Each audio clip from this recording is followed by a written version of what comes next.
രാവിലെ വളരെ എളുപ്പത്തിൽ റെഡിയാക്കി എടുക്കാൻ പറ്റിയിട്ടുള്ള ഒരു അപ്പത്തിൻ്റെ റെസിപ്പിയായിട്ട് കാണിച്ചു തരുന്നത്. അതിനത് ആവശ്യമായിട്ട് ഞാൻ ഒരു കപ്പ് ഗോതമ്പ് മാവ് എടുത്തിട്ടുണ്ട്. അത് കുറച്ച് വെള്ളം ഒഴിച്ചതിന് ശേഷം ഇതുപോലത്തെ ഒരു ബാറ്ററാക്കി എടുക്കട്ടോ. അധികം ലൂസാവും ചെയ്യരുത്, എന്നാൽ അധികം തിക്കാവും ചെയ്യരുത് കേട്ടോ. പിന്നെ അതിലേക്ക് 1/4 കപ്പ് തേങ്ങ ചിരകി വെച്ചിട്ടുണ്ട്. പിന്നെ അത് നമ്മുടെ അവിലാണ് കേട്ടോ. അവിൽ കുറച്ച് വെള്ളത്തിൽ കുതിർത്ത് വെച്ചതാണ് കേട്ടോ. ഇനി ഈ ബാറ്റർ നമുക്ക് ഒരു മിക്സിയുടെ ജാറിലേക്ക് ഒഴിച്ചു കൊടുക്കാം.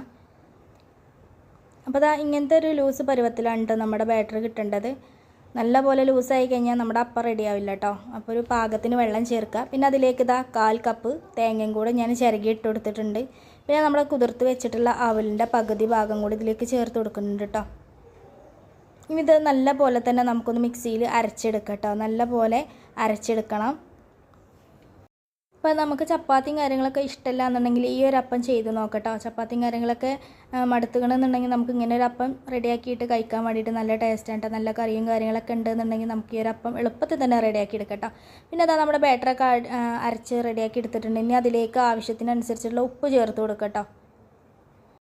അപ്പത്തിൻ്റെ മാവിൽ നമ്മൾ ഈസ്റ്റോ അതുപോലെ തന്നെ സോഡാപ്പൊടിയോ ഒന്നും ചേർത്ത് കൊടുത്തിട്ടില്ല കേട്ടോ. നമ്മൾ കുറച്ച് ഉപ്പിട്ടിട്ട് ഇത് കുറച്ച് നേരം ഇളക്കി ഒന്ന് സെറ്റാക്കിയതിൻ്റെ ശേഷം നമ്മൾ ഒരു 5 മിനിറ്റ് ഇത് മാറ്റി വെക്കാം കേട്ടോ. ഈ മാവൊന്ന് മാറ്റി വെച്ചതിൻ്റെ ശേഷം നമ്മുടെ കറികളും കാര്യങ്ങളൊക്കെ ഉണ്ടാക്കി കഴിഞ്ഞതിന് ശേഷം എടുത്തിട്ടാണ് ഞാനിത് റെഡിയാക്കാൻ വേണ്ടി പോകുന്നത്.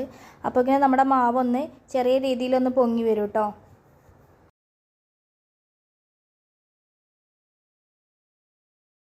അപ്പോൾ നമ്മുടെ അപ്പത്തിൻ്റെ മാവേ ഈ ഒരു പരുവത്തിലാണ് കിട്ടേണ്ടത്. അധികം ലൂസാവും ചെയ്യരുത്, ഇനി അതുപോലെ നല്ല പോലെ തിക്കാവും ചെയ്യരുത് കേട്ടോ. അപ്പോൾ ഈ ഒരു പരുവത്തിലാണ് നമുക്ക് നമ്മുടെ അപ്പത്തിൻ്റെ മാവ് കിട്ടേണ്ടത്.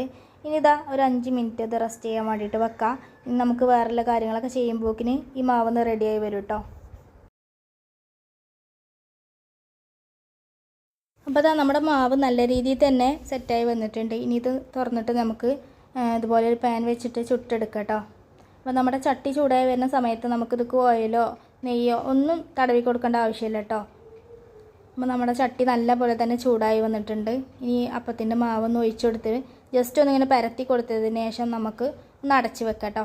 നല്ലൊരു ഹെൽത്തി ആയിട്ടുള്ളൊരു അപ്പം തന്നെയാണ് കേട്ടോ. ചപ്പാത്തിയും കാര്യങ്ങളൊക്കെ കഴിക്കാനും മടിയും കാര്യങ്ങളൊക്കെ കുട്ടികളാണെന്നുണ്ടെങ്കിൽ നിങ്ങൾ കുട്ടികൾക്കൊക്കെ ഇത് റെഡിയാക്കി നോക്കട്ടെ. എന്തായാലും കേട്ടോ ഇഷ്ടമാവും കേട്ടോ. കുട്ടികൾക്കും വലിയവർക്കൊക്കെ ഒരേപോലെ ഇഷ്ടമാണ് ഒരു അപ്പം തന്നെയാണ് കേട്ടോ ഇത്. നല്ല പോലെ കറികളും കാര്യങ്ങളൊക്കെ വെച്ചിട്ട് നമുക്കിത് കഴിക്കാം കേട്ടോ.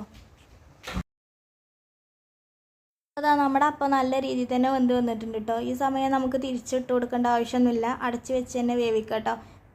അപ്പോൾ നല്ല രീതിയിൽ തന്നെ സോഫ്റ്റ് ആയിട്ട് തന്നെയാണ് നമുക്ക് കിട്ടിയിട്ടുള്ളത് കേട്ടോ.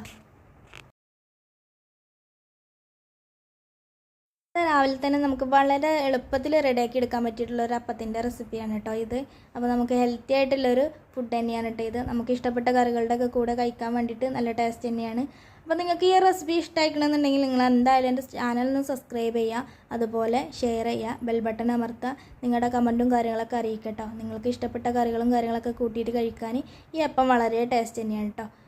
അപ്പോൾ ഇന്നത്തെ വീഡിയോ എന്ന് ഇത്രയേ ഉള്ളൂ. ഇനി വേറൊരു വീഡിയോയിൽ വീണ്ടും കാണാം കേട്ടോ.